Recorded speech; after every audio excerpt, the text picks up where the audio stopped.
Okay, so let's get into that survey that the local history services office did several weeks back. So I've practiced this twice, and it always runs a little bit long. So just a closed circuit message to Matt and Rhonda, who are up at 10 o'clock. I hope that I will get you off close to 10 o'clock. I did practice, I promise. So we did a survey a couple of weeks, about a month ago, that was centered on how people are responding, how history organizations are responding to the pandemic. And we asked a series of questions, a relatively brief survey that was, so we asked questions about the current status of their organization in relation to the governor's executive order closing places of public accommodation, including museums, how many events, contracts, commissions, et cetera, were canceled for the upcoming 3 months. And then we asked if they have a policy relating to working from home, and if they have staff or volunteers that are working remotely. And then we asked some questions about their capacity to work from home, what sort of tools they had, what tools were provided by the organization, and what tools were provided by the individuals, the staff and volunteers. Then we were asking what some of the barriers were to working remotely. And then we wrapped it up with asking about the financial impact of the pandemic, what steps they'd already taken. And this was just sort of right after we were sort of getting used to what was happening and not really knowing what was going to be coming. And then we asked them what they thought they might be doing in the near future. And then we asked how much they anticipate that the pandemic would impact their overall financial stability. And then we asked at the end what type of assistance they thought they might need. And then with any survey that I do, I generally sort of like ask what else is on your mind question at the end, just to sort of check in on some things. And so it can be a useful question and sometimes not. So we'll talk about that a little bit too. So the survey itself went out on March 25th, and it closed on April 3rd, which I believe was a Friday. And we had 152 responses to the original survey, and we ended up using 146 of them. There were about 6 that I guess you would call non-viable or something like that, sort of gibberish answers or possibly mistakes of some kind.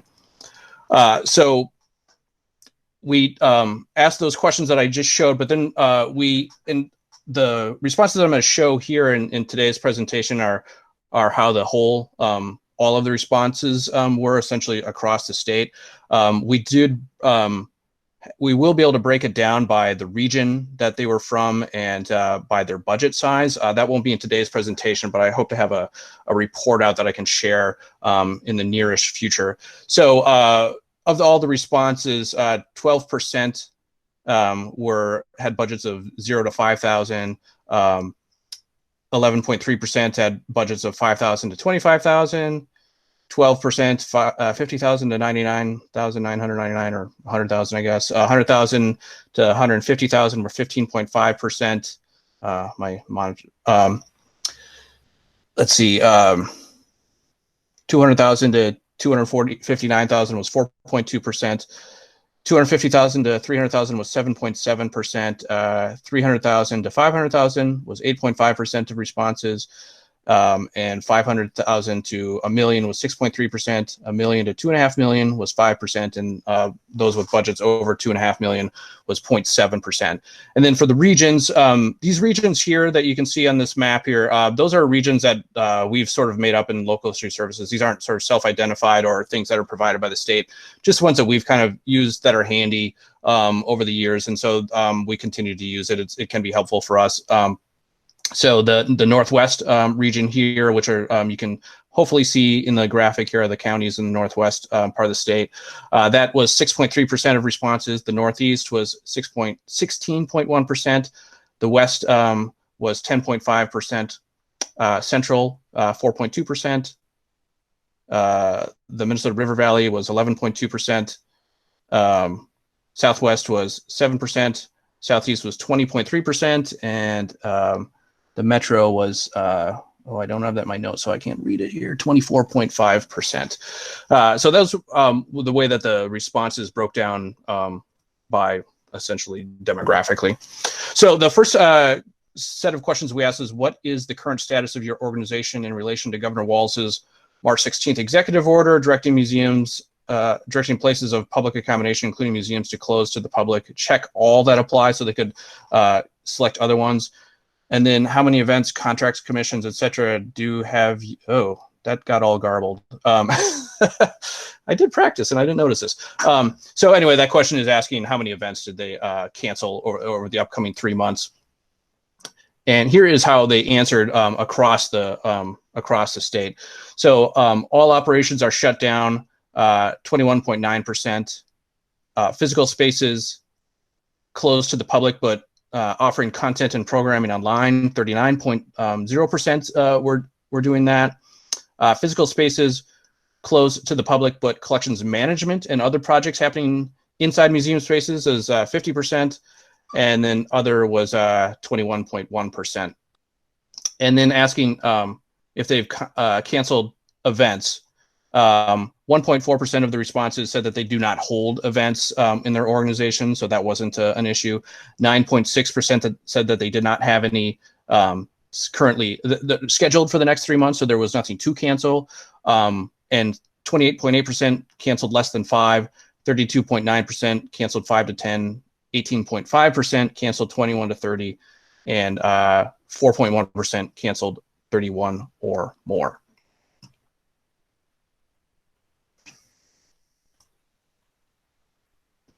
So then we asked, how do you have a policy relating to working from home? And they could pick one, yes, no, or don't know. And then we asked if they had staff or volunteers working remotely. So that was yes, no, or some are not. And so the responses broke down this way. As you can see, a vast majority do not have or didn't know if they have a work from home policy yet. Many people, some are not, 29%, and then yes was 53.8%. So just 29% didn't have anybody working. And so I think we can see that many of us are working from home, but don't have a policy that helps guide that. And so I think that's just sort of shows us that that's something that I think we can all check in on. And hopefully local services can offer some help with that too. And I'm just going to check on something here.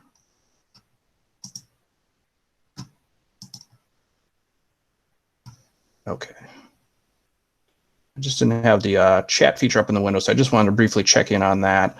And then also just for those of you that are online with us, feel free to introduce yourselves in the chat forum so we can all know who's with us.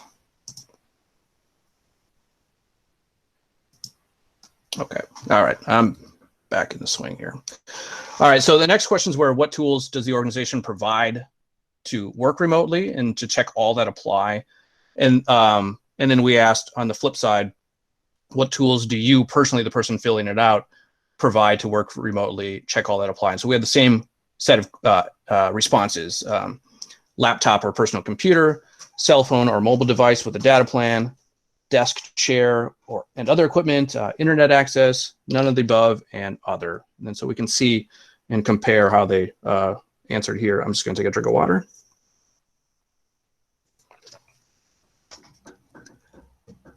All right, so this is, I think, a telling graphic here. So the light blue is what's provided by the organization, and the dark blue is what's provided by the individual. And so laptop or personal computer, the organizations were 46.8% were supplying that, and the individual was 61.4%. For cell phone or mobile device with a data plan, 8.6% of organizations were supplying that or providing it, and for the individuals is 65.7%. Desk chair and other equipment was 6.5% from the organization and 66.4% from the individual. Internet access, 7.2% from the organization, and then 75.7% from the individual. And none of the above was 46% from the organization and 16.4% from the individual. And so I think what we're seeing here is like laptops and computers are something that is generally provided by organizations, but definitely not always. And but the internet access, those mobile phones and things like that, which are essential tools for working from home, are being provided for by the individuals. And I think what we see here is that it's a lot of the costs and burdens of working from home are being supplied by the individual, which is, I think, also just sort of the nature of the reality of things. And maybe, it's also people weren't ready for this type of thing. And so I'm not saying that organizations necessarily need to or will be supplying home internet access, but it does show that these things are being supported by the individuals that are working from home. And then another question we asked was, what tasks are you able to accomplish remotely? And this was just a fill in the blank, no given choices. And so I just did not a word balloon, a word cloud for that. Hopefully I can maybe get these organized a little bit more. But I think what we're seeing here is like the things that you would sort of expect that you could do from home, maybe some research, some planning, doing your newsletter, social media, those types of things are what people are working on from home. Then we asked questions about what were the barriers to working remotely. And so what barriers are in place that prevent you from working remotely, and check all that apply. And so the choices offered was that the work is not able to be accomplished outside the museum, i.e. public programs, leading tours, etc. The organization does not have the equipment and tools to allow for working from home. Staff and volunteers do not personally have the equipment and tools to allow for working from home, and then other. So what we saw here is that 60.2% answer that the work is not able to be accomplished outside the museum. Specific tasks aren't have the equipment or tools to do the work from home. And 28.0% said that staff and volunteers do not personally have the equipment and tools to allow for working from home. And then we got 33.1% that responded with other.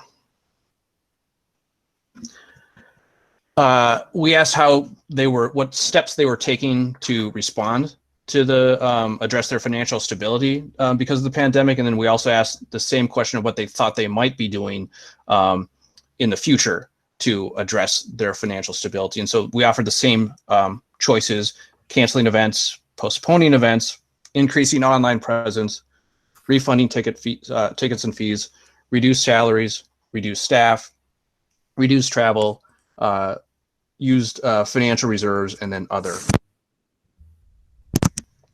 And so we compared these again here, and so canceling events, 62%. So again, the light blue is what the steps that they had taken immediately, and then the dark blue is the steps that they thought they might be taking if things were to continue. And so canceled events, 62%. Postponed events, also 62%. Increased online presence, 59.1%. Refunded tickets and fees, 17.5%. Reduced salaries, 6.6%. Reduced staff, 14.6%. Reduced travel, 26.3%. Used financial reserves, that's at 16.8%, and then other was 25.5%. And then for what they might be doing, canceling events was 42.7%. This graphic looks weird. Postponing events, 43.1%. Well, I think I won't necessarily read it off here, but I think what we can see here is that the proverbial all the tools are in the toolbox. So we see a lot of the same numbers here for how they might be responding in the future. They're immediately they didn't want to cut salaries or reduce staff, but that was sort of on the table for later. And same for financial reserves. They weren't going to dip into those immediately, but that they were going to check in on those as the situation warranted. And I'm sorry, I think that slide, that graphic is goofed up, but I think it tells us the big picture. All right, and then we asked how much do they anticipate the pandemic will impact their overall financial stability? Not at all, a little, a moderate amount, a good amount, or a critical amount.